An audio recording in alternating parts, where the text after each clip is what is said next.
Buenos días, paz y bien. El tema correspondiente a este mes se titula Francisco, maestro de oración, y es un comentario de las oraciones de San Francisco, que es elaborado por Leonardo Liman, ¿no? UFM Capuchino. Este pues es un autor de los 80s, 90s, franciscanólogo. Y en este caso, pues como introducción, vamos a ir viendo que va a ir tomando cómo se va dando la redacción, ¿no?, de las alabanzas al Dios Altísimo, cómo esto es una respuesta fraterna a Fray León, y cómo el acontecimiento de las llagas, pues hasta cierto punto que es en el que ocurre toda esta cuestión, el acontecimiento de las llagas surge pues justamente eh, como una consecuencia de la opción de vida de Francisco, ¿no? No solamente es la respuesta física o fisiológica, ¿no?, sino que es una confirmación de lo que él fue tomando como decisiones dentro de su propia vida. Entonces, este material del cual nos vamos a basar y se publicó en las Anotaciones del Franciscanismo, es parte de una serie de compilaciones sobre Liman, ¿no?, o a partir de Liman, que se titula Francisco, maestro de oración. Lo encuentran en el directorio franciscano. A esto el capítulo 9 se llama Tú y siempre tú, en todas las variaciones, las alabanzas del Dios Altísimo. Y entonces vamos a hacer un recorrido rápido, como inicia esto, desde San Damián al Monte Alverno. El crucifijo de San Damián podemos notarlo siempre pintado en vivos colores, ¿no?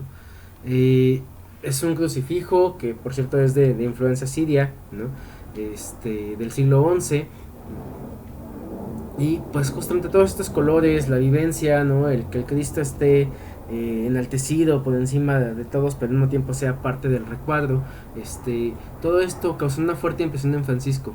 Este icono, pues como lo encontramos, reproduce la escena de la crucifixión, ¿no?, con todas las personas que participan en ella, ¿no? Tenemos varios puntos a analizar dentro del crucifijo. Cristo pendiente de la cruz, ¿no?, pero no contorsionado, no desfigurado, no a punto de morir, no cargado por el color, sino erguido, ¿no?, levantado y lleno de majestad y gloria, ¿no?, con los ojos abiertos, ¿no?, y el rostro siempre resplandeciente. Entonces, imaginemos a Francisco arrodillado, intentando salir de su letargo, de sus meditaciones, y de su perplejidad, ¿no? Prácticamente el Cristo de San Damián fue una etapa muy importante dentro de su camino de vocación. Desde aquel momento que lo contempló por primera vez, pues esto lo marcó, ¿no? Quedó marcado justamente por la cruz. Y como ya hemos visto en otros videos, la cruz es un elemento axial dentro del pensamiento y la forma de vida medieval. Nos dice la segunda biografía de Celano: desde entonces se le clava en el alma santa la compasión por el crucificado, y como puede creerse piadosamente, se le imprimen profundamente en el corazón, bien que no todavía en la carne, las veneradas llagas de la pasión. Fin de cita. Esto es de segunda de Celano 10b. Entonces, ya desde aquí el primer biógrafo, ¿no?, Celano, lo que hace Tomás de Celano es colocarnos como una prefigura, ¿no?, y un puente desde la experiencia primigenia de Francisco, ¿no?, desde esta primera sensación que lo va marcando dentro de todo su llamado, dentro de toda su vocación y su juventud, y que culmina justamente con esta respuesta en su futura estigmatización. Entonces, de esta manera, que así como lo marca Celano, pues nos dice el texto, así también lo harán los psicólogos actuales, ¿no?, que preguntarán: ¿cuáles fueron los momentos cruciales de su vida, de la vida de Francisco? ¿Qué es lo que lo marcó, dejándole impresas huellas, cicatrices, heridas? ¿Qué es esto, no? Pues por supuesto, si lo analizamos desde el crucifijo de San Damián, es Cristo presente, Cristo vivo, ¿no? Este icono, esta imagen que justamente habla, lo que lo seguirá marcando, ¿no? Y continúa el texto. En el caso de Francisco, hay que citar sobre todo dos acontecimientos. Primero, el beso del leproso, y segundo, las palabras del crucifijo de San Damián, ¿no? La sensibilidad de ambos le coloca en el sufrimiento, ¿no?, el sufrimiento ajeno, ¿no? Lo cual va vinculando ambas cuestiones, ¿no? Francisco entonces pasa de estar en esa perplejidad, en ese no saber qué, a empezar a tomar decisiones que lo van llevando a acercarse al sufrimiento, ¿no?, a accesar al sufrimiento de los demás y después por supuesto al suyo, ¿no? Y esto entonces lo va haciendo vulnerable, lo va poniendo en la condición justamente de la carne, ¿no? La religión de la encarnación, como nos dicen justamente, ¿no? Y si antes reía de todos por la imagen, por lo que dice la sociedad, ¿no? De los leprosos, ahora en cambio pues toma el caballo, se acerca al leproso y lo abraza, y no solo se queda en abrazarlo, de decir, lo encuentro cerca y lo encuentro próximo, ¿no? Sino que incluso en lugar de solamente mandarlo con una limosna así de vete, ¿no? A algo seguro o aléjate, lo toca, ¿no? Lo besa, ¿no? Le da un beso, y esto hace que se rompa justamente esa barrera entre lo que marca la sociedad, entre la estigmatización, que ahora la podemos llamar así, ¿no? De señalar a los que no son acordes a la sociedad, ¿no? A los que están sufriendo, ¿no? Y tener ese acercamiento justamente, y el que se regrese entonces la imagen de este Cristo, ¿no? Que está resplandeciente en San Damián, o la imagen de Cristo de San Damián, a la imagen viva de la carne. Uh-huh. Y esto entonces, nos dice el texto aquí de Lichtman, es una autosuperación que lo abre un mundo nuevo, ¿no? Le da una nueva escala de valores, ¿no? Le da vuelta a la escala que él tiene, digamos, de esta visión del nuevo hombre, ¿no? De esta visión de lo que debe de ser, y como dice Francisco en su testamento, lo que antes le era repugnante, ¿no? O espantosamente amargo, se va transformando entonces en algo enteramente dulce, ¿no? Y esto lo podemos confrontar con el número 3 del testamento. Ahora, esto es algo que le marcó en todo momento, ¿no? A lo largo de toda su vida, siempre va a sentir atracción por los leprosos, por los enfermos, por los que sufren, siempre va a estar pegado a ellos, ¿no? Entonces, desde este punto, los menores no solamente son aquellos más bajos de la sociedad en su tiempo, ¿no? Sino que de ahí va a ir todavía la preferencia de estos que están sufriendo, de estos que son imagen del Cristo doliente, ¿no? Y eso le permite mantenerse abierto a las necesidades de los demás, ¿no? Ser sensible a lo que va pasando, observar, ¿no? De ahí va a ser la observancia, de hecho, de observar, de mirar y acercarse, ¿no? Dejarse impresionar ante el sufrimiento en todas sus manifestaciones. Ajá. Todas las formas de la miseria humana, todas las desgracias que se abaten y que aplastan al hombre, ¿no? Todo el mal que se causan mutuamente las personas, es lo que Francisco va a ir reuniendo a través de la experiencia justamente en la cruz, ¿no? Entonces la cruz va a ser para los franciscanos y para Francisco, por supuesto, el símbolo del sufrimiento del mundo, ¿no? Y a la vez, así como es el símbolo, ese árbol, ¿no? Por el que muere, ¿no? Ese árbol en el que se conglomera todo este sufrimiento, va a dar luz también a una nueva vida, no es la emergencia y la posibilidad del mundo nuevo, no es un árbol que florece, ¿no? Como diría una oración que repite Francisco, que es popular de su época, porque por tu santa cruz redimiste al mundo, ¿no? Entonces, igual que en su tiempo, la cruz va a ser ese árbol que despega sus frutos. Esto le permite a Francisco rezar siempre que ve una cruz o un signo de la cruz. Esto lo dijera Celano en su número 45 de su primera biografía. Desde aquel encuentro en el crucifijo de San Damián, Francisco identifica todo rostro humano marcado por el dolor, todo, no importa que sea un ladrón, no importa que sean prostitutas, no importa que sea un enfermo, un leproso, quien sea, mientras sea un rostro vivo marcado por el dolor, entonces refiere al crucificado, ¿no? Y al crucificado que cargó sobre sí el pecado del mundo, ¿no? Es el reflejo entonces, la contrastación de esa cruz que es viviente, ¿no? Francisco nunca fue un teólogo, entonces nunca denominó en sus escritos, en sus pocos escritos, un tratado sobre la cruz, pero lo podemos ver reflejado en la vivencia y en lo que estas biografías justamente nos dicen, ¿no? Entonces, sobre el crucificado se ha volcado la maldad del hombre, ¿no? Toda esta se junte, ¿no? Intenta batir la cruz, el árbol de la cruz, con unas olas de violencia, ¿no? Y sin embargo, el crucificado se rebajó, sanado a sí mismo, como dice San Pablo, la kenosis, ¿no? Y Dios lo exaltó, ¿no? Toda esa miseria humana es la que permite el cambio para elevarse justamente como ese Cristo, ¿no? Como el de San Damián. Por eso, la respuesta a la torturante pregunta sobre el porqué del dolor, ¿no? Y el ancla de la esperanza es el mar del sufrimiento, ¿no? El sufrimiento es lo que va a permitir que en algún momento esta situación tenga que ser cambiada, tenga que ser vivida de otra forma, y que entonces, como más adelante dirá San Buenaventura, ya repetido en los videos, se permita la recreatio, ¿no? La recreación, que esta creación vuelve a hacerse. Bien, continúa el texto. El leproso y el crucificado no eran para Francisco dos mundos diferentes que lleva cada uno por su lado, no, el leproso y el crucificado van juntos, son el mismo, no es el reflejo. La cruz que veía él en las iglesias, pues le mantenía abierto al dolor humano, ¿no? Y esa cruz va siendo cargada, ¿no? es un humano sufriente, ¿no? Es Cristo mismo en la cruz, ¿no? Francisco no lo toma como una definición de concepto, sino que está ahí, es el hermano que está sufriendo, es el que es Cristo mismo camino a la cruz, ¿no? Desde su injusta condena hasta llegar a la crucifixión, ¿no? Todo este carnaval, todas estas máscaras del sufrimiento, van recordando para Francisco, como vemos en su oficio de la pasión, todos los rasgos de Jesús desde su condena hasta culminar, ¿no? En la crucifixión, ¿no? Entonces esto le permite recorrer espiritualmente, pero espiritualmente no elevado, ¿no? Sino espiritualmente bien aterrizado en la realidad, en la carne, ¿no? Este camino doloroso y recorrerlo también junto con Jesús vivo, presente, ¿no? Primero con ellos y luego también él en su propio cuerpo, ¿no? Que fue importunado por una serie de enfermedades, ¿no? Por mucho tiempo, ¿no? Y a final de cuentas esto culmina en que es herido por el dolor, ¿no? Al que él se expuso, ¿no? Que es la confirmación de las llagas, ¿no? Pero la cruz justamente en todo momento es para él el apoyo y el consuelo, ¿no? Es el centro de su meditación, pero no es una meditación solamente alejado, sino es una meditación en vivo, in situ, presente con cada uno, ¿no? Más todavía, como justamente dice Celano, él la llevaba en su corazón, ¿no?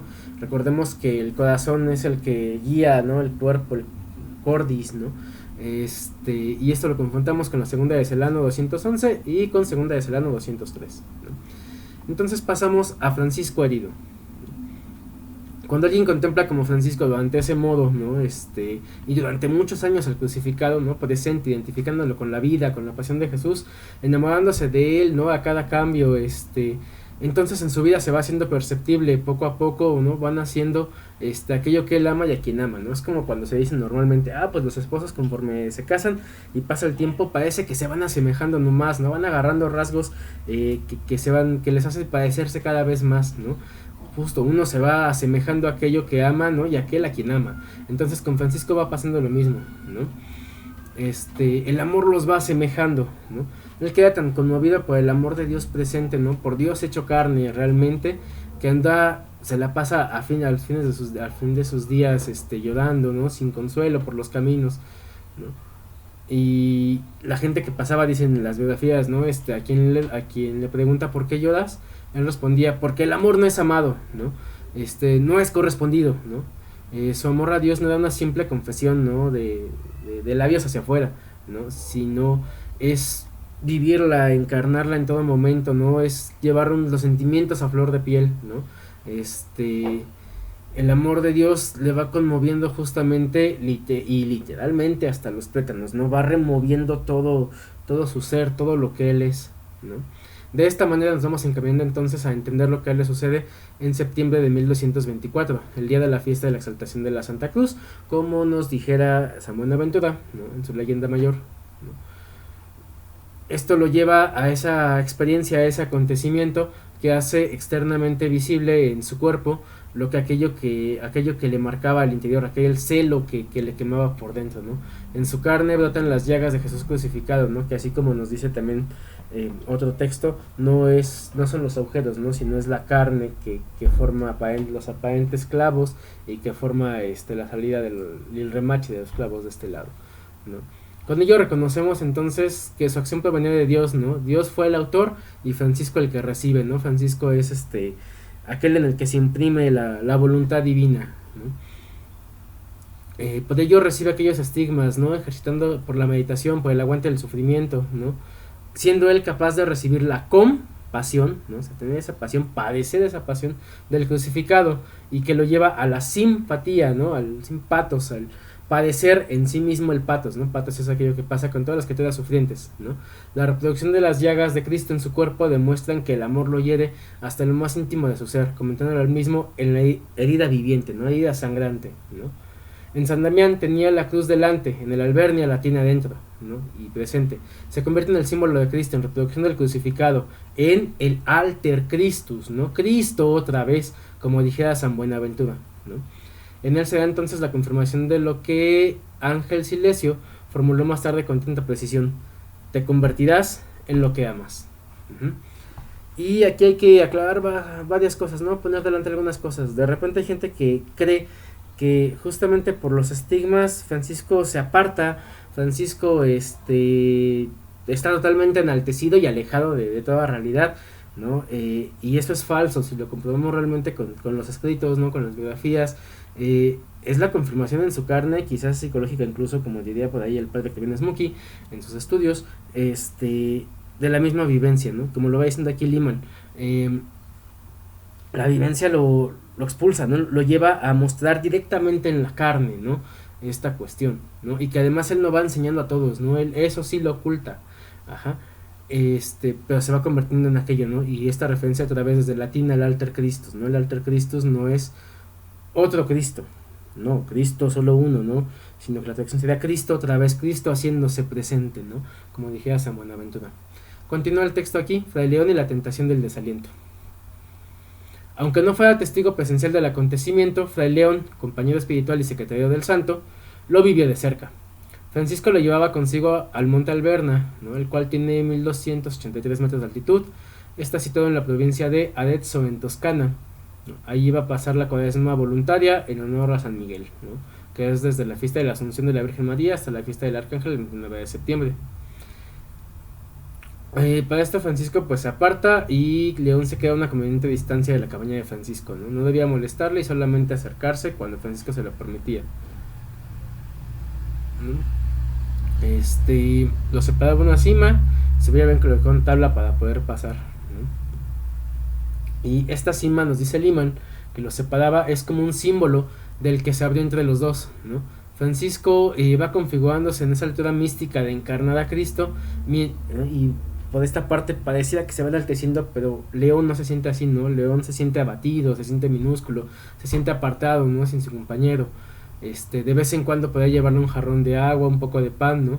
Pero Francisco no lo quería ver, Francisco quería estar totalmente solo, ¿no? Que nadie lo observara, ¿no?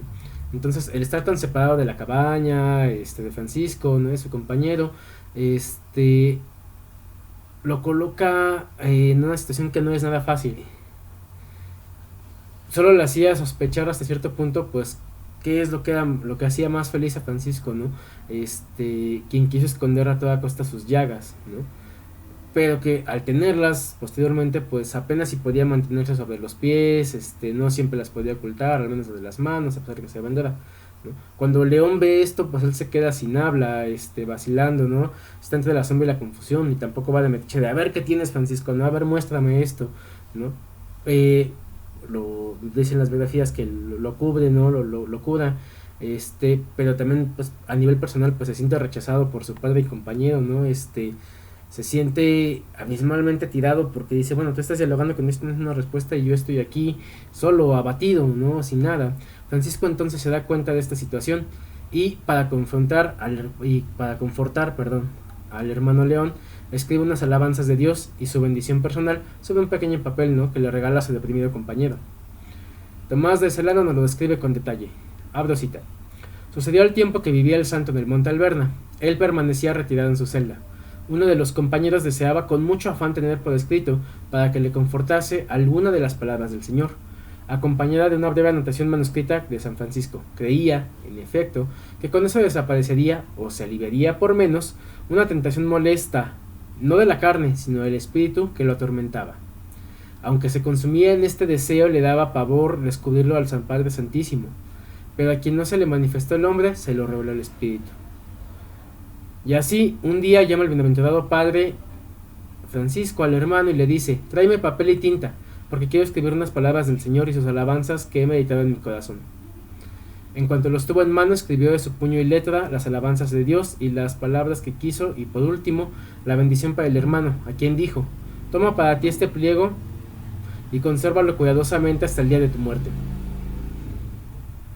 Al instante desaparece del todo la tentación, se guarda el pliego que después ha hecho prodigios. Fin de cita, esto es de la segunda de Celano, número 49. León guardó de hecho aquel escrito hasta el día de su muerte, acaecida en 1271. Lo llevaba doblado en 4, cosido en un bolsillo interior, como un precioso recuerdo y una santa reliquia.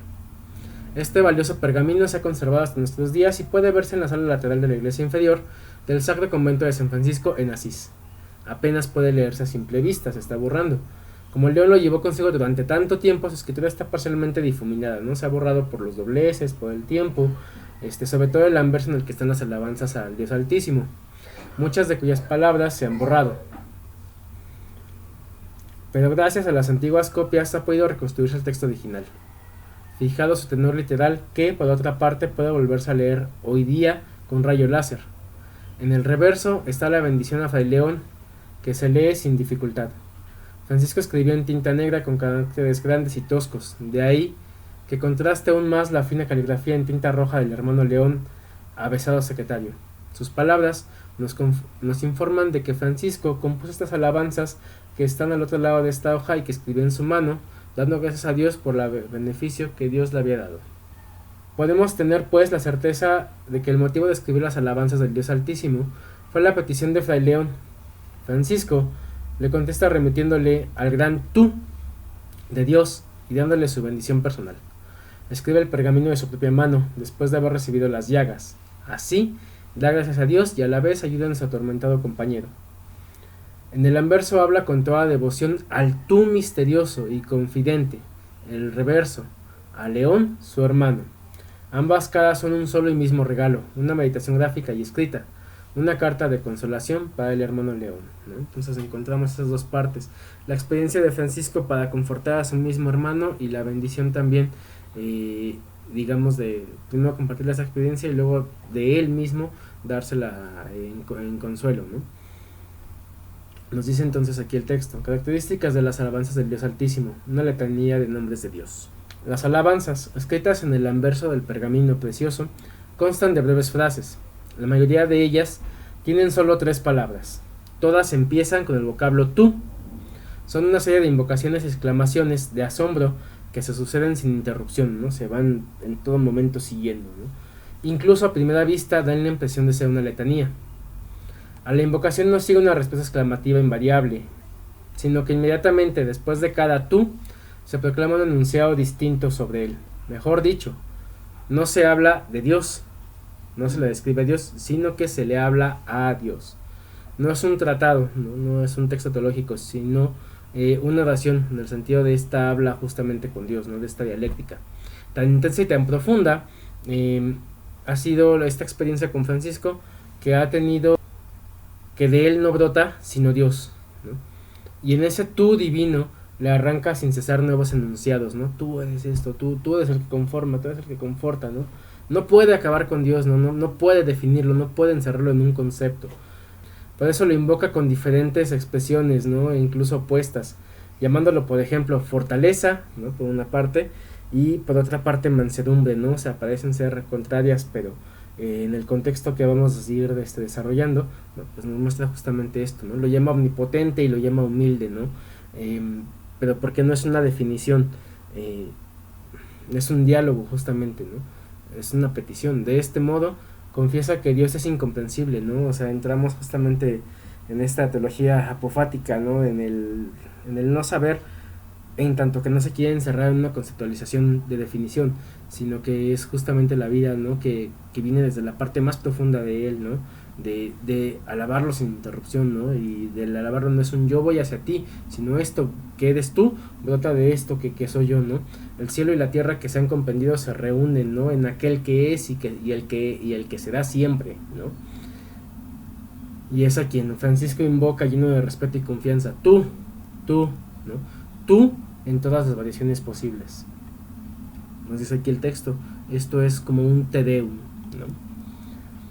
En estas alabanzas Francisco no trata de él mismo, no se nombra nunca él, ¿no? Solo del tú de Dios, ¿no? En ellas no aparece nunca un yo o un mío, ¿no? Como pasa en la invocación al crucifijo de San Damián en un principio.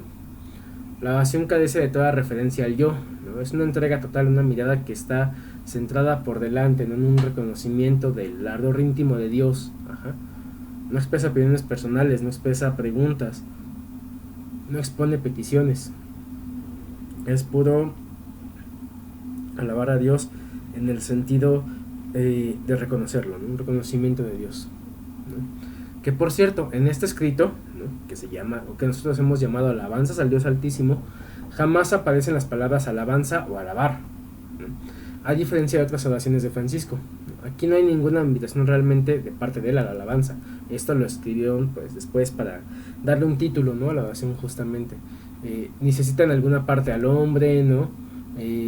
solo por una parte de Dios, ¿no? La acción cede totalmente el paso al ser, ¿no? Al ser de Dios, ¿no? Que es contemplado con amor, ¿no? Que es visto desde el amor. Jamás habla del hombre, de su pequeñez, de su indignidad. Ajá, tampoco hay una alusión a los dolores causados por las llagas, ni ninguna palabra que recuerde la pasión de Cristo, ¿no? Las alabanzas se asemejan más bien a un himno pascual, ¿no? Es como si Francisco ya estuviera en la Pascua, en el disfrute justamente, ¿no? Aunque jamás se menciona la resurrección de Cristo, da esta apariencia por cómo está redactado y por cómo lo vamos leyendo, ¿no? Esto hace entonces que el orante se coloque en una inmersión dentro de la luz y el amor de Dios, ¿no? Pareciera salir de contexto, ser fuera de la historia, ¿no? Terreno de Jesús, ¿no? Y alejada al mismo tiempo de la historia personal, ¿no? Es una contemplación aparte, ¿no?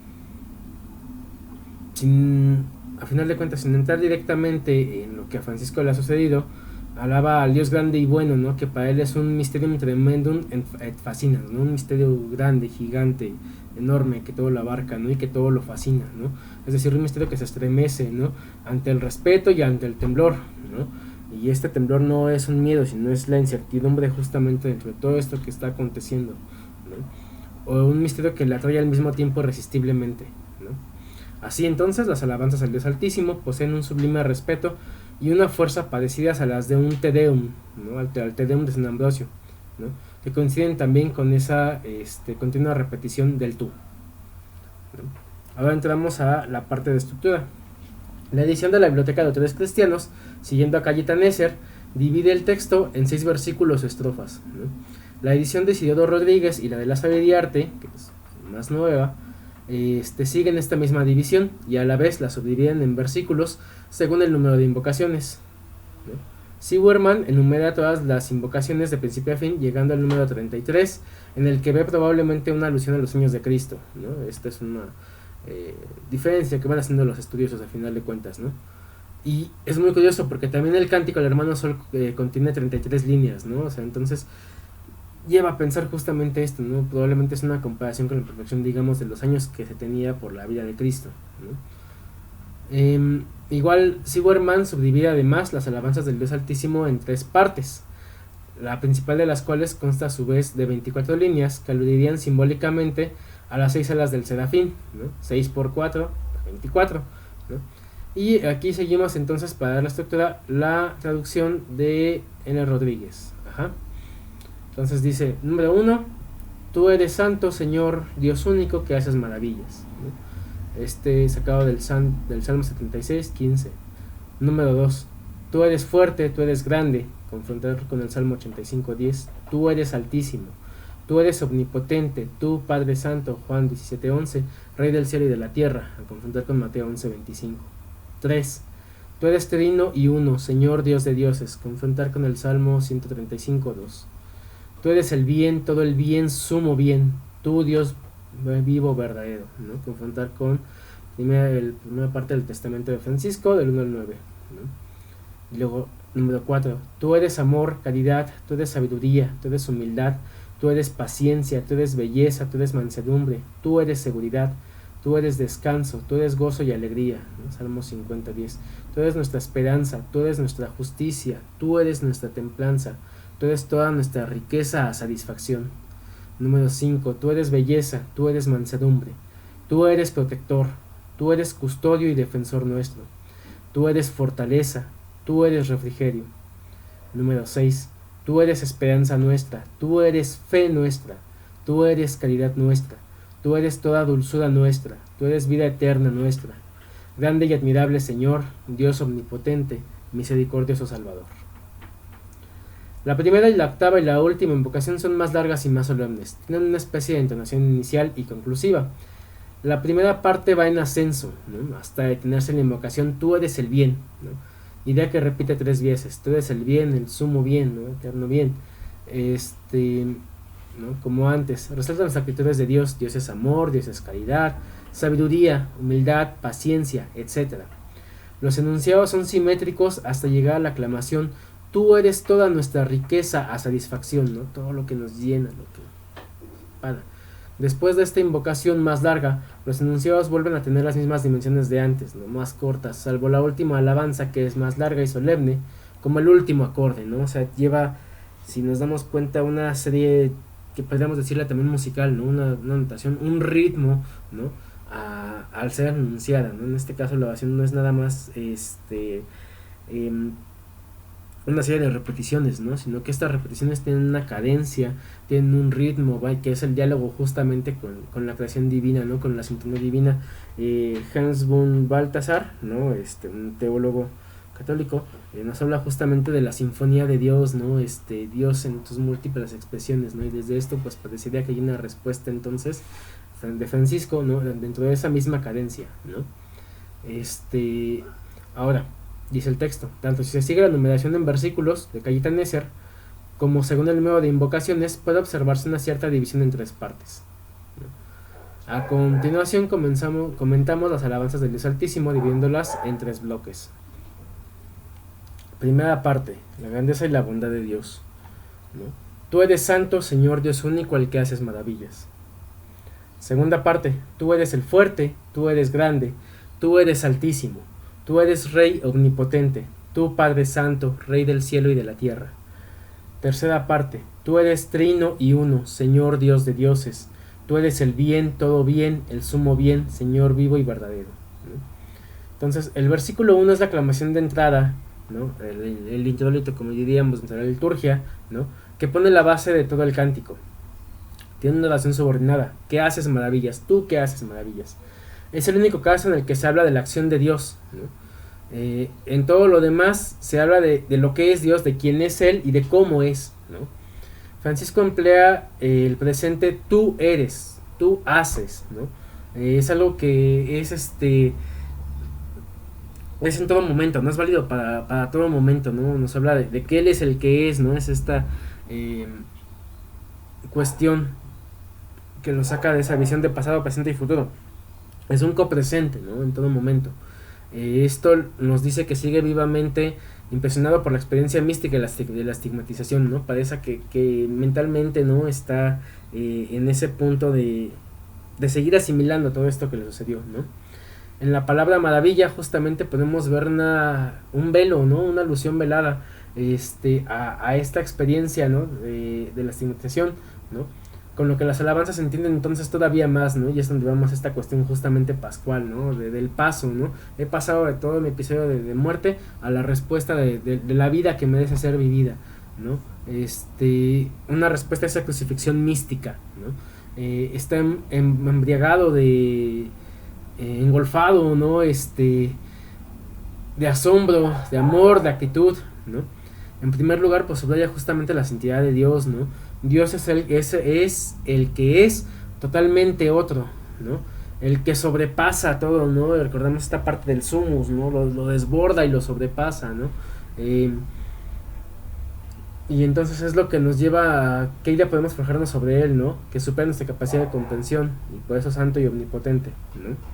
En el versículo 2 realza también la trascendencia de Dios, su fuerza, su grandeza, su energía creadora, su realeza, ¿no? Y su señorío. Recordemos, a final de cuentas, la visión de Francisco pues va justamente dentro de esta visión feudal, ¿no? Entonces el señorío de Dios, toda la creación, ¿no? Todo esto que realza una entremezcla divina entre la invocación paternal y todo lo cercano. Dios es altísimo, pero al mismo tiempo es paternalmente cercano, ¿no? Francisco se une aquí, al igual que en primera regla 23.1, a dos oraciones pronunciadas por Jesús y transmitidas en dos lugares, Juan 17.11 y Mateo 11.25. Ora con palabras de Jesús, ¿no? Toma esas palabras de Jesús para llevarles justamente a la oración. Es una muestra de que se sumergía sin cesar en la oración de Jesús al Padre y de que obviamente, como ya hemos dicho en varios lugares, ¿no? Él tenía un conocimiento bastante ejercitado de la Sagrada Escritura, ¿no? Que él la releía constantemente, que él la ejercitaba para hacer sus propias oraciones, ¿no? Y por lo tanto no era un ignorante. Sin embargo, su nivel, vamos a decir, de recta ignorancia se coloca en esto, en una incomprensibilidad de Dios, ¿no? Dios no se puede abarcar en conceptos, ¿no? Que encuentra su expresión dogmática justamente en el misterio de la Trinidad, ¿no? En el versículo 3 confiesa justamente este misterio trinitario y la unidad de Dios, ¿no? Es lo que le da aquí el toque distintivamente cristiano, ¿no? Y no es simplemente una especulación numérica de tipo filosófico, ¿no? Sino la donación de Dios, ¿no? ese Dios uno y trino que se desborda, ¿no?, en su plenitud en la Trinidad, y que se nos da justamente a través de esto, ¿no?, diciendo, tú eres el bien, y Dios no es soledad, ¿no?, sino es una plenitud que se desborda justamente a través de su Trinidad, ¿no? A ello alude pues el triple bonum que dice aquí, ¿no? Dios es el bien, todo el bien, el sumo bien, ¿no? Y que esto va a destacar como en otros lugares, ¿no?, como es la profecía del Padre Nuestro en el número 2, las alabanzas que han decía todas horas en el número 11, ¿no?, la primera regla en el número 23.9. Francisco subraya entonces siempre esta acción trinitaria, ¿no? Esto es característica del franciscanismo totalmente, ¿no? Y como si quisiera precaverse de minimizar toda esta concepción, añade entonces el Señor Dios, ¿no? Señor Dios vivo y verdadero, ¿no? Tú que eres el bien, a ti es el sumo bien, el que desborda, a ti es el que te puedo llamar Señor, ¿no? Y es parte de la misma realidad, ¿no? Es experimentar a Dios como alguien quien te supera, pero que a la vez estoy en entrega constante, ¿no? Dios ha actuado en su vida y entonces dispone de esta misma vida, ¿no? Es el Señor, ¿no?, el Señor, hablando del Señor feudal, ¿no?, el que tiene su vida en mis manos, ¿no?, el que puede tomarme para todo lo que necesito hacer, y entonces lo que yo hago ya no es mío, ¿no?, porque ya no soy yo el que vive en mí, ¿no?, sino que hago a través de esto, ¿no? No lo ando presumiendo, no lo ando diciendo, simplemente actúo a través de la voluntad divina, ¿no? Entonces nos hace una pregunta aquí Liman. ¿Podría pensarse en el acontecimiento de la Alberna si Dios no fuera para Francisco el Señor Dios vivo y verdadero? Las llagas rubrican hasta qué punto está Francisco marcado por Cristo. Y con Pablo podría exclamar esto que ya dijimos: vivo yo, pero no soy yo, es Cristo quien vive en mí, ¿no?, en Gálatas 2:20. Luego, entonces, tenemos esta siguiente parte, ¿no?, la cuarta, que nos habla sobre la humildad de Dios y nuestra riqueza, ¿no? Y nos dice, número 4: tú eres amor, caridad, tú eres sabiduría, tú eres humildad, tú eres paciencia, tú eres belleza, tú eres mansedumbre, tú eres seguridad, tú eres descanso, tú eres gozo y alegría, tú eres nuestra esperanza, tú eres justicia, tú eres templanza, tú eres toda nuestra riqueza a satisfacción. Las tres invocaciones del versículo 4, como común denomina la entrega amorosa de Dios al hombre, ¿no? Por eso, lo primero que nombra es el amor, y 2 veces, ¿no? Tú eres amor, caridad, ¿no? O sea, primero el amor, ¿no?, como concepto en plenitud, y luego la caridad como el ejercicio de, ¿no? En la paráfrasis del Padre Nuestro, Francisco dice, ¿no?, inflamándose, ¿no?, a los ángeles y a los santos para el amor, porque tú, Señor, eres amor, ¿no? Entonces, es esta parte de la acción, ¿no? El actuar de Dios no se queda nada más ahí, ¿no? No es un concepto vago volando por el topo sudano, ¿no? Es el ejercicio, ¿no?, de Dios mismo, de las manos de Dios, el que nos estén aquí siempre presente, ¿no? Y esto nos da entonces lo siguiente: tú eres sabiduría, ¿no?, que es una invocación que se puede encontrar mucho en el Antiguo Testamento, ¿no? En cambio, el enunciado tú eres humildad solo puede pensarse desde la mentalidad del Nuevo Testamento, ¿no? Desde la encarnación del Hijo de Dios y su muerte en la cruz, la fuerza de Dios se nos ha revelado justamente como debilidad voluntaria, ¿no? Como ese yo me entrego voluntariamente, ¿no? Yo paso por esta parte de ser netamente hombre, ¿no? Lo hacen el huerto de los olivos, ¿no? Y querida, ¿no?, como humildad es a bajarse a lo que es el hombre, ¿no? Es justamente esta cuestión de la encarnación, ¿no? En eso consiste la humildad. Entonces, la afirmación de que Dios es humilde es en sí misma un enunciado paradójico, ¿no? Que solo puede afirmarse desde el cristianismo y como religión de la encarnación, y claro, desde dentro el franciscanismo, ¿no? Francisco pone entonces su justa luz en la humildad de Dios, ¿no?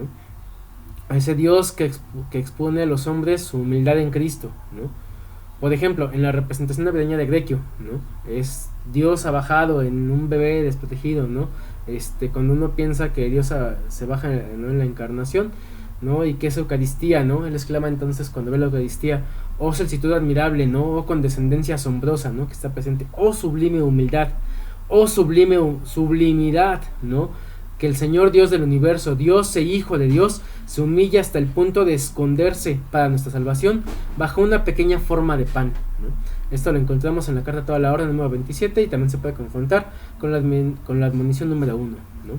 Y escribe en la regla: Empeñense todos los hermanos en seguir la humildad y pobreza de nuestro Señor Jesucristo, ¿no? Primera regla 9.1 y confrontar también con la segunda regla 12.4, ¿no? Esta humildad, no es lo que luego dicen de, ay, soy humilde y tengo que ser de tapete para que te pisen, ¿no? No, esta humildad es, sé eso, ¿no? Sé lo que eres justamente, desde esta sencillez, ¿no? Y es eso lo que lleva a la admiración, ¿no? Lo que lleva a la sublimidad, ¿no? Toda la vida franciscana es necesariamente, como dije aquí Liman, manifestar la humildad de Dios, ¿no? Y sacar su fuerza de esa fe en Dios que se ha rebajado por todos nosotros, ¿no? De ese Dios que está hecho carne aquí, que está presente, no solamente en la Eucaristía, presente en los hermanos, presente en el sufrimiento, presente en cada una de estas cuestiones que nos llevan a volver a recrear el mundo, ¿no? Su humildad da nuevos ánimos justamente, y de esta humildad es de donde parte entonces la alegría de la vida y la proclamación evangélica de los hermanos menores, ¿no? No es una alegría de estar todo el tiempo así sonriendo, qué bonito, no, es una alegría de que podemos hacer presente a Dios, porque ya no soy yo el que está aquí, sino es Dios el que está actuando a través de la comunidad, a través de la fraternidad, a través de cada carencia que se va resolviendo en la forma de vida que vamos llevando. Entonces, tras contemplar la humildad de Dios, Francisco se fija en su paciencia, ¿no? Ambas constituyen para él una pareja que es imposible de separar, ¿no? En la admonición 13.2.3 él escribe: el siervo de Dios no puede saber cuánta paciencia y humildad posee mientras todo le vaya a su gusto, mas cuánta paciencia y humildad muestra el día que le contrarían quienes debían complacerle, tanta tiene y no más, ¿no? Entonces se refiere a, o sea, él no puede decir, ay, soy extremadamente paciente, porque el día que le contrarían justamente es cuando muestra que realmente tan paciente es, ¿no? Y si posee la paciencia de Dios o no. Y esto nos comunica, por supuesto, también con la verdadera alegría, ¿no? Con el texto de la verdadera alegría. Y también escribe en la admonición 27.2: donde hay paciencia y humildad, no hay ira ni perturbación, ¿no? Y afirma en la carta a todos los fieles, hablando de quien tiene el ministerio de la autoridad sobre algún grupo: tampoco se deje llevar de la ira contra el hermano por algún delito suyo, sino con toda paciencia y humildad amonéstenlo y sopórtelo benignamente, ¿no? Segunda carta a los fieles, número 44. Las virtudes de la humildad y la paciencia se deben procurar vivir en el hombre. Francisco las ve como realidades hechas en Dios, ¿no? Más concretamente en Jesucristo, ¿no? Jesucristo es la humildad, es la paciencia, y se aplica en el empeño de la humildad y paciencia y a la pura y simple y verdadera paz del espíritu, como dice la primera regla en el 7.15 y la segunda regla en 10.9, ¿no? Quien practica la paciencia imita a Cristo y se hace morada de Dios, locus, ¿no? Locus de Dios, locus es aquí donde se encuentra, ¿no? Donde vive, que es paciencia, ¿no? Cita aquí: en nuestra paciencia poseerán sus almas, ¿no? Primera regla 16.20 y se puede confrontar con Lucas 21.9. Las alabanzas del Dios Altísimo son la única oración en la que Francisco alaba la belleza de Dios, y dos veces, por cierto, ¿no? Versículo 4 y versículo 5. La experiencia mística de la Alberna deja empezar las llagas de Cristo en el cuerpo de Francisco, y en su alma imprime justamente la belleza, ¿no? Francisco no se queda estáticamente alejado de todo, pero sigue intentando entender, ¿no? Esta experiencia, asimilar esta experiencia, ¿no? Y es lo que lo lleva justamente a esta impresión de la belleza, ¿no? Porque después de eso, pues compone aquí las alabanzas, la venta del hermano León, más tarde el cántico de las criaturas, ¿no? O sea, y ya va en ese punto, ¿no? Por el dolor de los estigmas, no está tan como estaba antes con la gente, ¿no? Pero permanece ahí, ¿no? Tampoco las muestra, ¿no? Y así como la gente se abalanza, pues tampoco está él llevándolas a todos lados, ¿no? En espera de que lo vean, ¿no? Porque eso es su experiencia, pero sí está en este punto de vivir ya la Pascua presente, la Pascua florida, como dijeron autores como León Leclerc, ¿no? Entonces la experiencia mística de la Alberna, deja contemplarse juntos, ¿no? Aquí en él, el Viernes Santo y el Domingo de la Resurrección, ¿no? Ya es esta Pascua Florida, como decimos, ¿no? Francisco no aplica a Dios el concepto estético de la belleza, ¿no? Ni la idea platónica del color, luz y figura, ¿no? O sea, no se está yendo por esa parte filosófica, se está yendo por el reflejo de la existencia misma, ¿no? En su oración ante el crucifijo de San Damián, pues él llama glorioso a Dios, ¿no? Y en su paráfrasis del Padre Nuestro, él le dice: tú, Señor, eres la luz, ¿no? Y esto hace justamente que el sol sea para él la más hermosa de todas las criaturas, ¿no? El imago, el reflejo, la imagen de Dios Altísimo, ¿no? Que va más tarde a ser expresado en el cántico de las criaturas, justamente, ¿no? Como una exclamación fuerte, ¿no? Entonces, la aclaración, tú eres mansedumbre, aparece también 2 veces, ¿no? Versículo 4 y 5. Lo percibimos como un balbuceo, ¿no? Ya está en el punto del anonadamiento, ¿no? El orante no se cansa de expresar y alabar las propiedades de Dios, pero le faltan palabras, ¿no? Este balbuceo es eso, no sabe cómo expresarlo, ¿no? Lo repite, ¿no? Esto indica entonces también cómo experimenta a Dios, ¿no? Lo experimenta como el bien 3 veces, como amor 3 veces, ¿no? La Trinidad, como esperanza 3 veces, ¿no? En la náfara de la regla nobulada llama a Dios manso, suave, dulce y suave, ¿no? Esto, primera regla, 23, 9, 11, ¿no? Es una faceta de la humildad y de la cordialidad, ¿no? Con la que Dios nos trata. Los 2 siguientes nombres de Dios, seguridad y descanso, forman parte de una pareja igual, no se pueden separar, ¿no? Quien se apoya en Dios encuentra descanso, ¿no? Y esto es lo que le da esa seguridad, esa fortaleza, ¿no?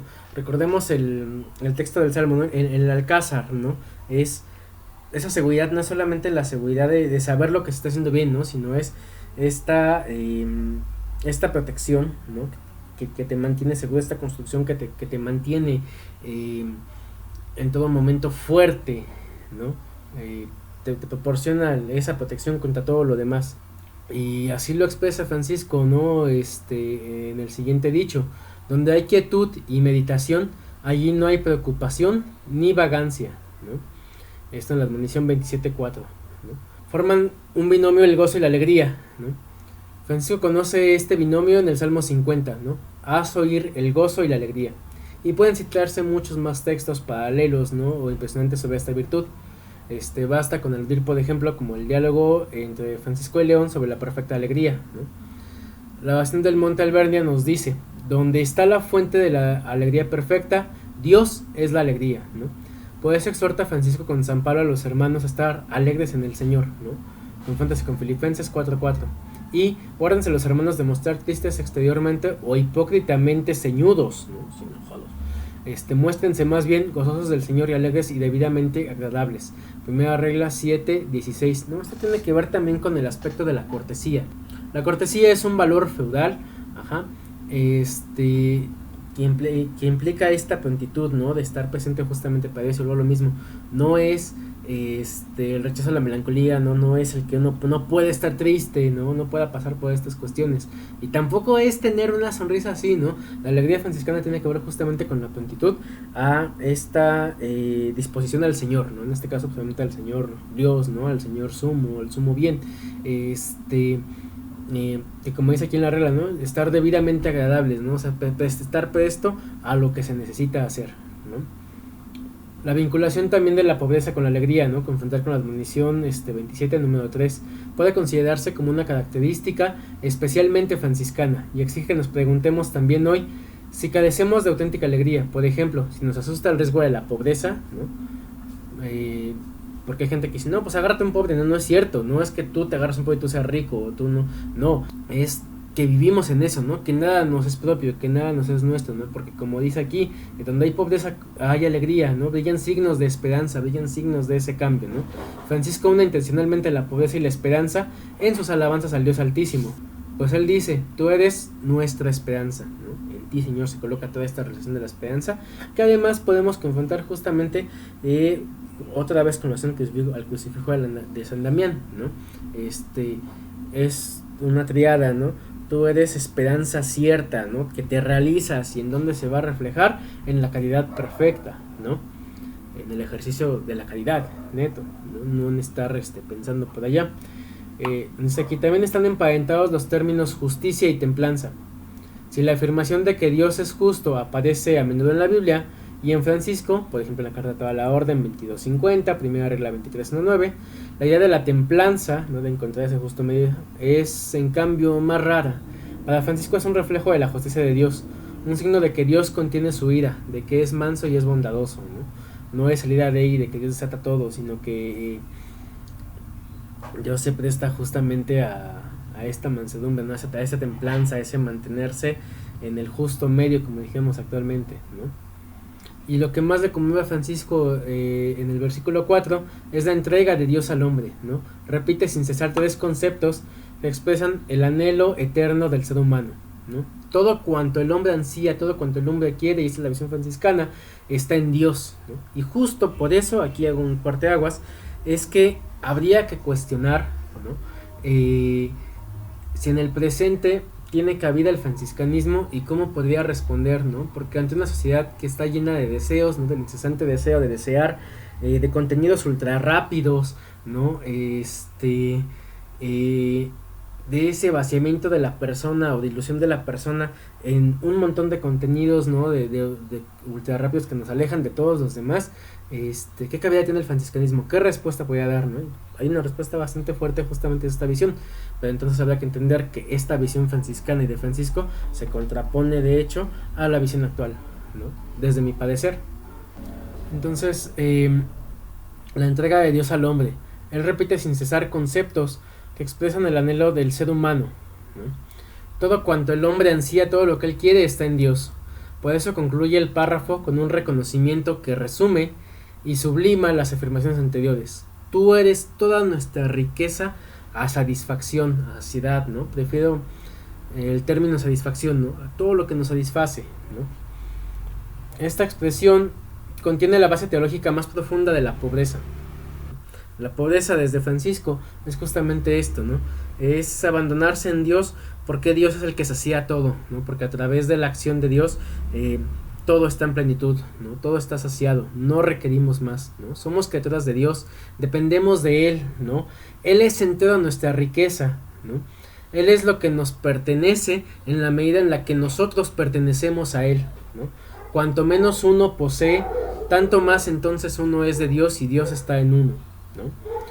Así es entonces como Francisco entiende la pobreza, ¿no? Esa es la pobreza franciscana netamente, no la burla que hace el gobierno, ¿no? Es un modo de pensar y por supuesto una forma de ver la vida, una vivencia, ¿no?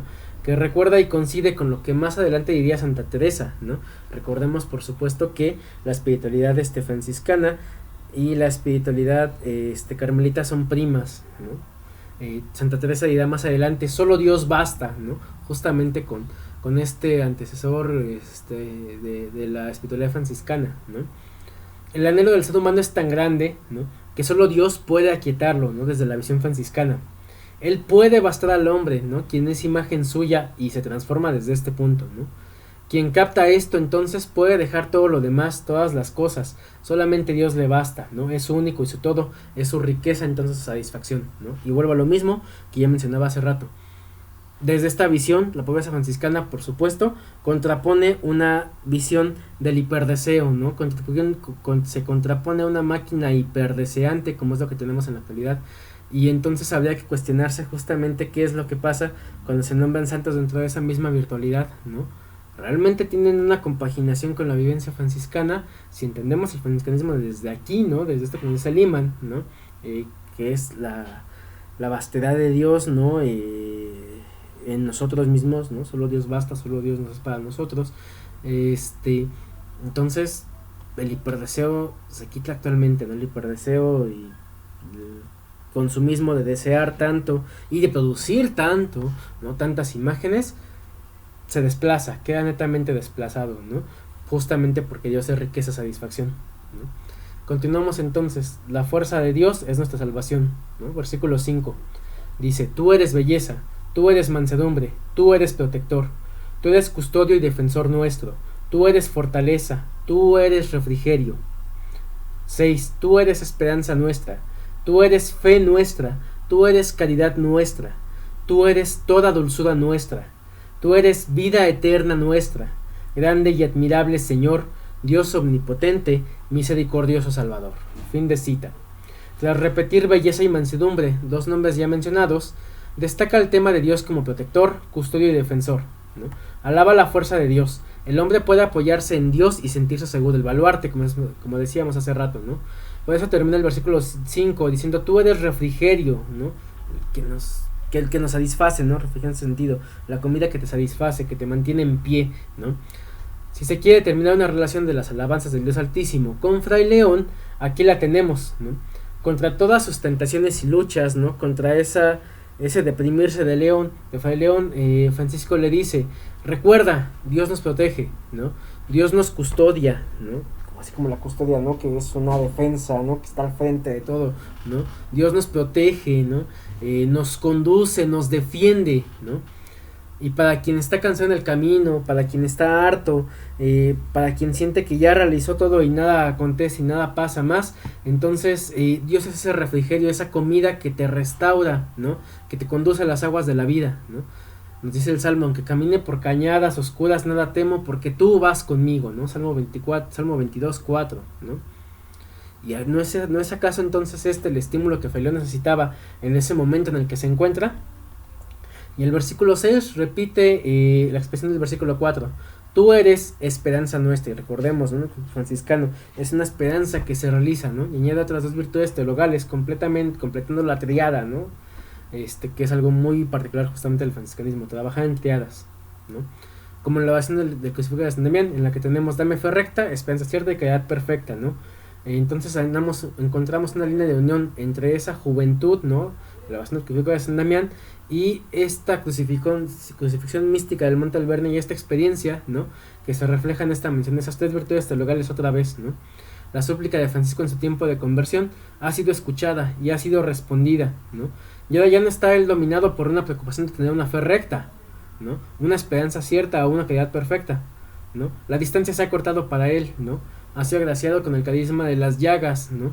Dios ya es, ¿no? Ya no espera a él, Dios ya es, se realiza aquí como una fe, esperanza y caridad, ¿no? Y ya no solo para él, sino para todos nosotros, para todos los demás, para León, que no encuentra el consuelo en este momento, ¿no? Dios es el salvador de todos los que creen en él y que lo esperan y que lo aman, ¿no? Primera regla 23-21.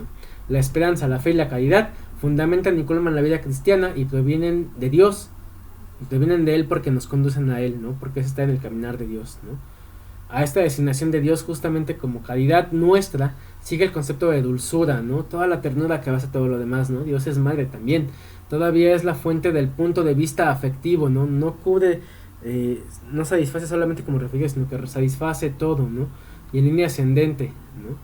Se añade justamente el adjetivo toda, ¿no? Ha experimentado a Dios como la felicidad más completa y profunda, ¿no? Lo ha saboreado y degustado como una auténtica delicia a través del camino de todo lo que sufrió y padeció, ¿no? Así lo da a entender con la expresión de dulzura, ¿no? Estamos ante la forma de expresar un amor místico, un hombre que no solo busca comprender a Dios con el entendimiento, sino que está unido a él, ¿no? Cuerpo y alma. Eso es la encarnación, ¿no? Que justamente esta conmoción interna que tiene es lo que se irradia hacia el exterior, ¿no? Los procesos espirituales se transmiten por todos los sentidos, asumen una división y forma corporal, ¿no? Es una corporalidad de Dios, ya no es hablar de Dios, y es a lo que refiere justamente el franciscanismo. No nos basta, no necesitamos ir pronunciando y tener a Dios en la boca todo el tiempo, hablar todo el tiempo de Dios y de que nos fue y de que nos convirtió y de que nos hizo. En lugar de hablar necesitamos vivirlo, necesitamos hacerlo. Y eso es lo que configura netamente el franciscano y desde la experiencia de Francisco, ¿no? Escribe Celano, por cierto, aludiendo a la estigmatización. Abro cita. Bien lo saben cuantos hermanos convivieron con él, que a diario, que de continuo, traía en sus labios la conversación sobre Jesús, que dulce y suave era su diálogo. Qué coloquio más tierno y amoroso mantenía. De la abundancia del corazón hablaba su boca, y de la fuente del amor iluminado que llenaba todas sus entrañas, bulliendo saltaba hacia afuera. Qué intimidades suyas con las de Jesús. Jesús en el corazón, Jesús en los labios, Jesús en los oídos, ¿no? Escuchar, Jesús en los ojos, Jesús en las manos, Jesús presente siempre en todos sus miembros. Porque con ardoroso amor conservaba siempre en su corazón a Jesucristo, y este crucificado fue señalado gruesísimamente sobre todos como el sello de Cristo. Fin de cita, 1 Celano 115, ¿no? Y volvemos a lo mismo, no es Jesús porque dijera todo el tiempo Jesús, sino porque lo veía, lo vivía, lo escuchaba, lo presenciaba en todos los demás, ¿no? La creación entera se transforma justamente en un nuevo lenguaje que refleja a Cristo. La palabra amor está unida en las alabanzas al Dios Altísimo con la dulzura, ¿no? Alusión a la que Celano escribe por cierto en otro lugar, abro cita. Entre otras expresiones usuales en la conversación, no podía oír la palabra amor de Dios sin conmoverse hondamente. Oír, en efecto, el oír menciona el amor de Dios de súbito, se excitaba, se impresionaba, se inflamaba, como si la voz que sonaba fuera tocada como un plectro la cuerda íntima del corazón. Fin de cita, segunda de Celano 196. Merece la pena advertir también la dimensión plural de esta invocación. Toda dulzura nuestra. Aunque Francisco redacta las alabanzas al Dios Altísimo de un encuentro personal e intransferible con Cristo, su mirada se mantiene abierta a la comunidad de nosotros, a los hermanos, ¿no? A las hermanas claras, a todos los demás, ¿no? Hubiera sido lógico que después de la estigmatización él escribiera: tú eres mi dulzura, ¿no? Pero no lo hace, ¿no? Que de hecho este tipo de cosas, de decir tú eres mío, permanece mucho en la tradición anterior a Francisco, ¿no? En la patología, ¿no? Pero a partir de Francisco no es un singular, no es solo mí o mío, ¿no? Sino que Dios está tan en Dios que él no se siente desvinculado de los demás, no se siente desvinculado de los hombres, ¿no? Sino está en comunión con ellos, en comunión con la misma creación, como dirá más adelante el Cántico de las Escrituras, ¿no? Y la última frase dirige la mirada al vasto futuro. Francisco sabe que Dios regala una vida sin fin y también entiende esa vida eterna en el sentido comunitario, no simplemente individual. Es vida eterna nuestra, para cada uno en particular, ¿no? Y para todos en común, ¿no? Y esto es algo muy curioso que va a pasar después, ¿no? También lo vemos en la carta a todos los fieles, lo vemos en otros lados. Francisco ya no habla de mí o de la experiencia para mí, va a hablar de una experiencia para todos, para la fraternidad. Pasa de hecho también en las oraciones que tenemos entre la orden franciscana celular, ¿no? Cuando se comienza la oración de reunión, se comienza con la oración del crucificado de San Damián, que es más personal aunque sea colectiva, y cuando se acaba con la oración de la carta a los fieles, que justamente ya habla de lo mismo, pero desde la misma comunidad, ¿no? Dios está presente en todos, Dios está presente en todo lo demás, ¿no? La espiritualidad de la encarnación justamente. En las alabanzas del Dios Altísimo no aparece ninguna palabra negativa, ningún no o nada, ni la palabra malo o maligno, tampoco el término dolor o juicio. Dios es bueno, Dios es sumo, es todo. De ahí que todo sea visto positivamente. Por eso, el Te Deum de Francisco concluye con una exclamación solemne y vibrante. Repite, cerrando el círculo, palabras empleadas al principio de la oración. Señor, Dios, grande, admirable, omnipotente. Son signos distintivos permanentes de la visión de que Dios tiene de la visión que de Dios tiene Francisco, quien deja reflejada también su confesión de la Trinidad, la triple exclamación, Señor, Dios, Salvador, ¿no? Esas tres. Esta última palabra, por otra parte, muestra una vez más la visión positiva del futuro. Dios es misericordioso, Salvador. Con ello se equilibra la expresión grande y admirable Señor, ¿no? Es un equilibrio entre ambas, ¿no? Es omnipotente. Francisco contempla al mismo tiempo la sublimidad de Dios, ¿no? Todo lo grande que es, con la misericordia, ¿no? Con lo que se hace efectivo en los demás, la omnipotencia, lo inentendible, con la acción salvífica se hace presente, no es solamente un concepto alejado. Dios no salva solo por su misericordia, la última palabra le corresponde al Salvador, el último acto le corresponde a Dios, ¿no? La última palabra de misericordia es a Él. Uno solamente vive, uno solamente hace lo que tiene que hacer, pero uno no puede decirse salvo. Dios es el que nos tiene la última palabra. También las alabanzas de Dios Altísimo, ejemplo de oración afectiva. Meditándolas línea a línea, las alabanzas del Dios Altísimo revelan algo de la visión de Dios y de la experiencia de Dios de Francisco. Percibimos el carácter marcadamente afectivo de su piedad, pero también captamos su conciencia de la gran distancia entre Dios y Él. Como en otras oraciones, Dios es para él presencia viva, realidad verdadera, es grande y misterioso, pero puede hablarse con él, merece todo amor, pero en el Señor, pero en su bondad es también Padre, maternal, nuestra riqueza, nuestra dulzura, nuestro único y nuestro todo, ¿no? Visión netamente franciscana. Por eso les digo, atención a la confrontación con la sociedad actual, ¿no? Porque hay gente que ya con compartir, que sigue siendo producción de deseos, ¿no? Compartir deseos franciscanos, compartir un atao, compartir una imagen, compartir esto, ya, cree que la salvación está dada, ¿no? Y no, hay que analizar de hecho cómo funciona la sociedad actual para ver qué valores se contraponen, ¿no? Y si estamos viviendo correctamente ese franciscanismo, ¿no? Las alabanzas al Dios Altísimo nos muestran así cómo reza Francisco. Permanece en la oración impresionado por el misterio tremendo y fascinante de Dios Trino, uno y bueno, ¿no? Dios que se entrega al hombre con amor sin límites, aquí no es un objeto de una reflexión teológica, ¿no?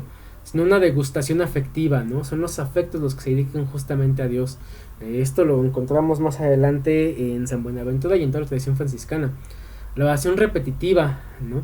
Esta viene desde antes, ¿no? Esta forma de repetir no es novedad en Francisco, sino que se usó durante toda la Edad Media, ¿no? Por los monjes, por los laicos piadosos, dirigían normalmente a Cristo, ¿no? Adquiere aquí un tono meditativo, afectivo, ¿no? Sí se va meditando, pero lo voy meditando a través de los afectos, de lo que padezco, de lo que hago, ¿no? Tras la letanía de tantos nombres de Dios, se esconde la preocupación de entregarse por entero a Él, de hablar de Él con profundidad cada vez mayor, ¿no? Y como faltan las palabras, entonces se repiten expresiones. Él es el río de las alabanzas, ¿no? Y ante Él resulta todo ineficiente, no alcanzan las palabras, no alcanza nada más, y por eso cada invocación va acompañada de un latido del corazón, ¿no? De lo que soy, del cordis, ¿no? De lo que me va guiando, del nuevo testimonio del amor, del acto, del hacer. En ese misterio el tú orante descubre características siempre nuevas, ¿no? Siempre fascinantes, incesantes, en la forma en la que Dios se entrega a nosotros. Y eso es lo que nos da a final de cuentas el tú eterno, ¿no? El Francisco que expresa a través de esas invocaciones la experiencia de la grandeza de Dios y la fuente, ¿no? Esa fontalidad de Dios vivida en el Monte Alverne. Después de esto, pues el texto propone algunos ejercicios. Dejaré el texto aquí al final por si alguien gusta continuar con los ejercicios, ¿no? Y concluiré tomando una experiencia, un ejercicio, ¿no? El ejercicio número 10 de hecho, que es un intercambio de cartas, ¿no? Que Helmut Schigel propone, ¿no? Obviamente ficticio, donde expresa su visión de la alabanza del Altísimo, ¿no? Vamos a leerlo como ejercicio netamente aquí, ¿no? Entonces, esto es la expresión de Schigel, ¿no? Ante este acontecimiento de las alabanzas del Dios Altísimo como respuesta a León, ¿no? Escribe León a Francisco: querido hermano Francisco, me dirijo a ti para manifestarte la turbación en que me encuentro.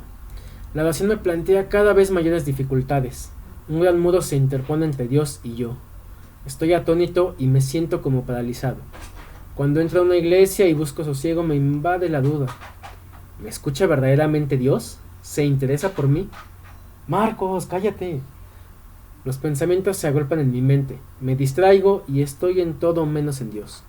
Reincido continuamente en mis propias faltas. Mis culpas me acusan y siento que no valgo nada. Me angustia la duda de si puedo osar hablar con Dios. Hermano Francisco, ayúdame en mi apuro. Tu hermano León. Y aquí viene la respuesta de Francisco desde Schigel. Querido hermano León, comprendo perfectamente tu situación. A mí también me ha ocurrido con frecuencia ese no encontrar ninguna paz en la oración y hallarme lleno de dudas. No te importuna solo la distracción, ni el simple temor de que Dios no te oiga. Tu problema es más profundo. Creo que te estás haciendo daño. Te miras demasiado a ti mismo en la oración. Te paraliza el temor de no valer nada. La preocupación por tu vida es el muro que te impide ver a Dios. Te ocurre como aquel hombre invitado por su amigo. Cuando entraba a la casa donde éste vivía, le asaltó el temor de no ir bien vestido. Luego, se puso nervioso pensando que su regalo no era suficiente. En su angustia tenía los ojos fijos en el suelo y no se dio cuenta de que su amigo estaba a la puerta esperándole. Así es, hermano León, como van muchos hombres a orar a Dios. Miran solo sus propias necesidades y apuros, fijos en ellos mismos. Solo están pendientes de su propia persona, de sus problemas y de sus carencias. Así no pueden darse cuenta de que Dios les está esperando. Cuando ores, no ores así. Mira lejos de ti. Abandona tus miedos. Dirígete sin temor a Dios y dile: aquí estoy. Alégrate en Él, asómbrate de su belleza. Llámale con esos nombres con que un amante llama a su amado. O simplemente tutéale, tú. Entonces, hermano León, encontrarás en la oración a un amigo. Percibirás la cercanía de Dios y sabrás que, para Dios, lo importante es que tú estás allí, no como vistes ni lo que traes. También yo, hermano León, he atravesado estos momentos difíciles que atraviesas tú ahora. Un día me atreví a dar el paso de mirar más lejos y lanzarme por entero en el abismo al tú de Dios. Te escribo y te regalo estas alabanzas de Dios. Repítelas continuamente. Llama a Dios con otros nombres. Ponle nombres nuevos. Repítele siempre tú. Hermano León, te deseo la cercanía de Dios, tu hermano Francisco. ¿No? Y con esto nos acaba este texto, pues en vísperas de la estigmatización de San Francisco, que viene este 17 de septiembre, ¿no? Me parece un texto bastante bueno, del cual podemos sacar varias cosas a relucir, y como siempre la reflexión se queda en ese tenor, ¿no? Confrontar esto que vamos asimilando de la espiritualidad franciscana con el mundo que tenemos enfrente, y si realmente estamos viviendo o hacia dónde hay que llevar estos valores, para dar ese salto ante el abismo, ¿no? En un mundo que nos pide certezas, que nos pide seguridades, estar al borde del abismo y saltar a veces ciegamente es lo necesario, ¿no? Más desde la visión franciscana, que es el abandono justamente en Dios, ¿no? Esa pobreza de que Dios nos es el todo, el refrigerio que nos da, ¿no? Entonces, muchas gracias por escuchar, hermanos, paz y bien. Espero sus comentarios aquí en el video, ayudan mucho compartiéndolo. Y pues en la descripción les dejaré el enlace al texto completo del imán, ¿no? Para que ustedes puedan revisarlo más a profundidad, al igual que las notas que ya no revisaremos en este video. Muchas gracias por ver, soy Jesús Sigüenza, hermano del Orden Franciscano Axilar, paz y bien.